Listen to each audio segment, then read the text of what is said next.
The story of the early colonists goes like this. That the colonists struggled in England under Henry VIII.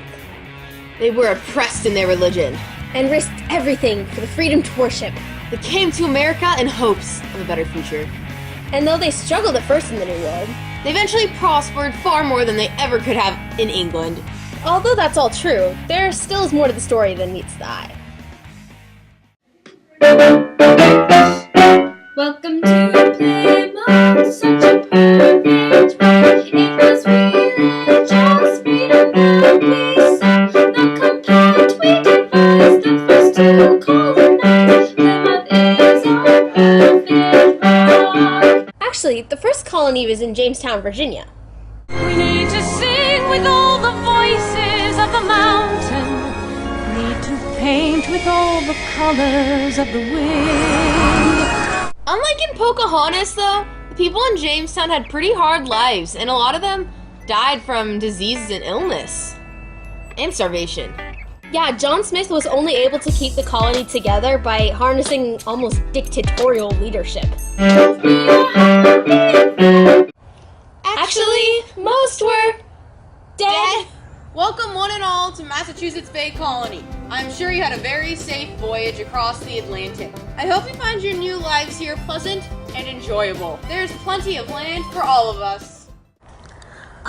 Actually, it was pretty terrible. A lot of us died.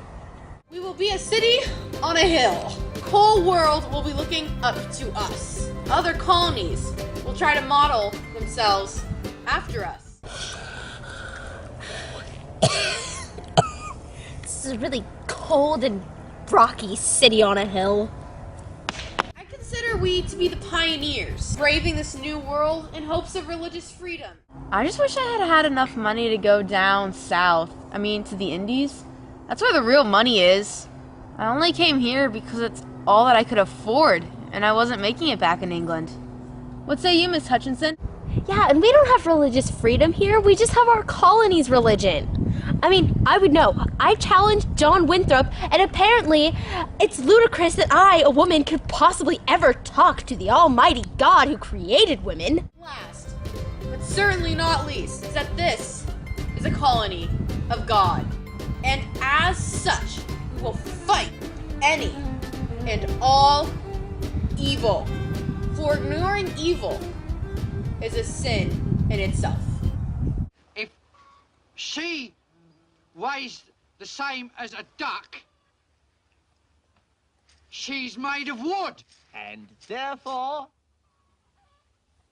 a witch! A witch!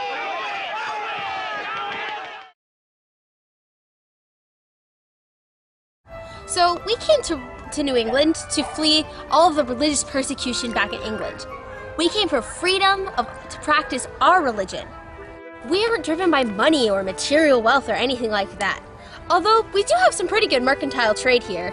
Yo, man, the middle colonies were a place that accepted everybody. Now, we did grow some staple crops here. We're not as money driven as some of those other colonies. We can still make a pretty good living off of trade. Here in the South, we have some great land here. We can grow cash crops like tobacco, and my family and I, we've done so well here, and we've gotten rich beyond belief, way better than we could ever do in England. So it's been great down here. While that is true, people from New England did come for religious purposes at first to the New World, but geography is also a key factor to this. Anyone wanting to get rich, and if they went to the New World, would go further south. The Puritans didn't have much money, so they couldn't go down there because it costs way more. Now, they did try and plant some crops like tobacco and things in the New World, in the northern colonies, but it didn't work out so well. Accepting middle colonies, people still try to get rich. Like William Penn, he made his living by, instead of selling people land, he rented to them.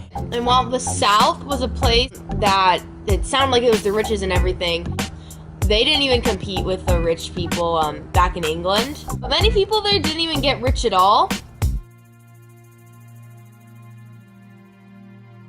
The common misconception of the Revolutionary War is that it was solely caused by the British taxing their American colonies to death. that the colonies were quick to join together to fight a common oppressor. But there's more to the story than just the Boston Tea Party and massacres. Trouble began to brew between the colonists and England, with England abandoning their previous salutary neglect. Britain started to, for the first time, get involved in America's affairs. However, the colonies didn't exactly like the idea of joining together against the motherland, demonstrated by Ben Franklin's failed Albany Plan. Also, the French and Indian War threw the English Empire into a huge debt. So England enforces a bunch of new taxes on the colonies, and beginning with the sugar tax.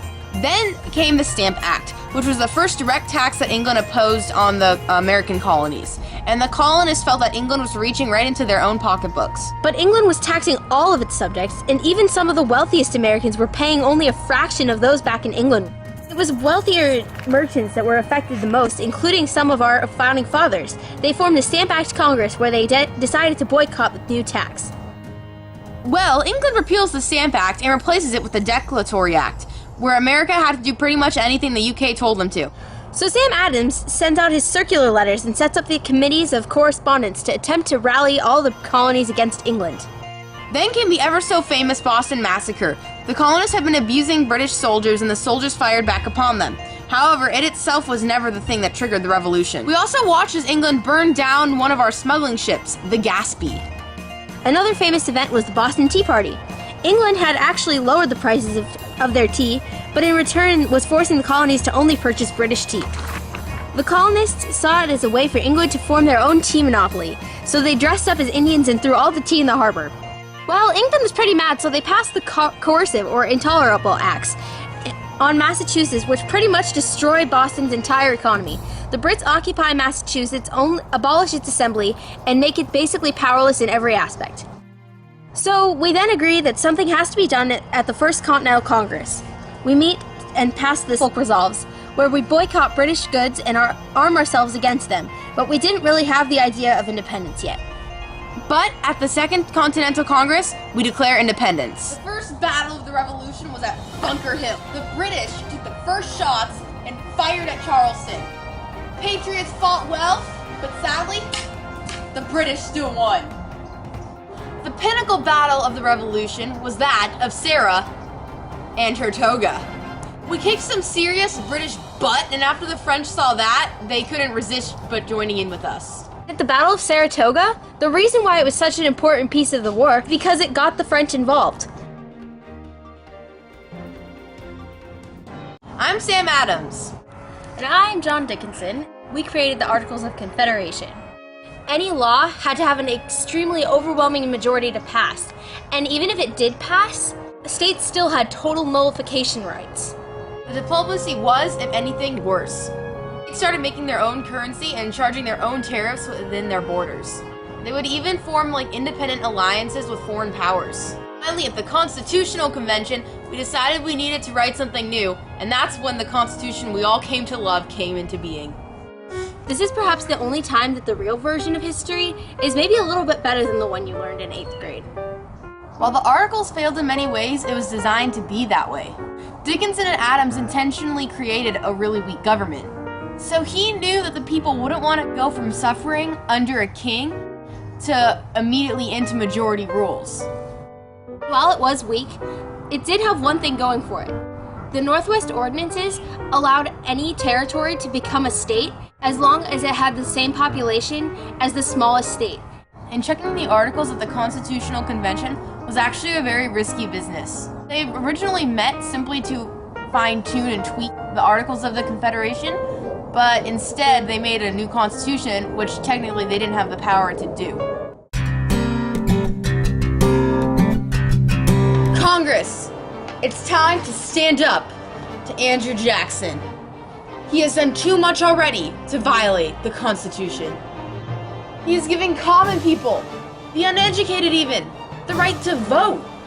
He has been taking advantage of the spoils system. He doesn't follow our rulings, seizing too much power as a president. We must stand against him. Join the Whig Party.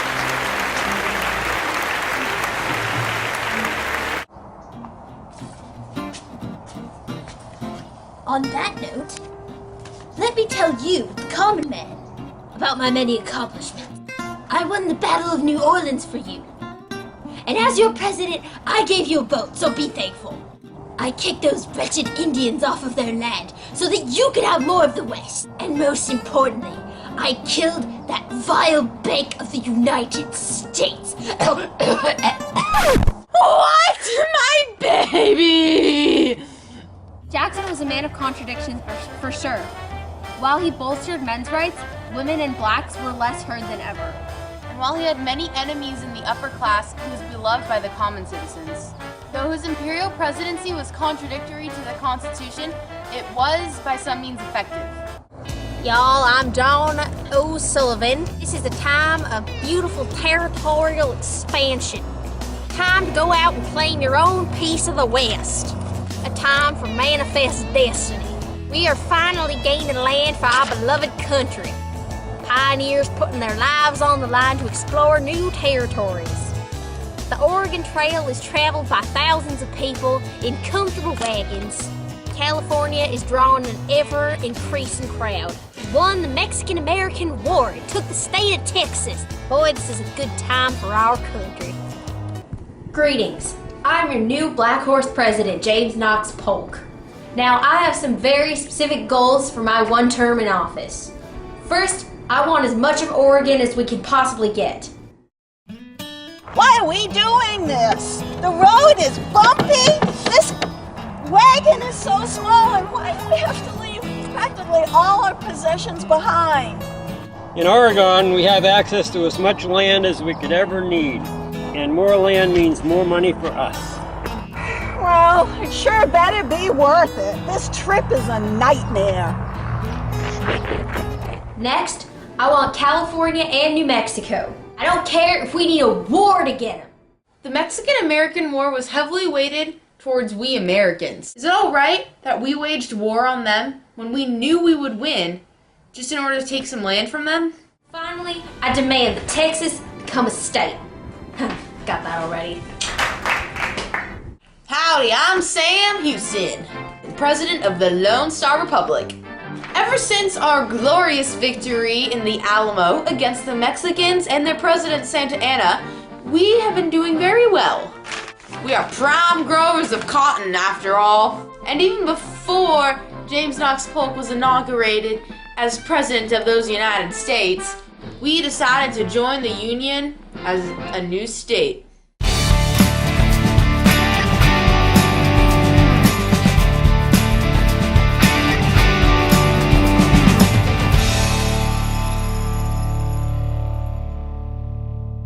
In water. No, no. No, it floats! It floats! Throw her into the pool!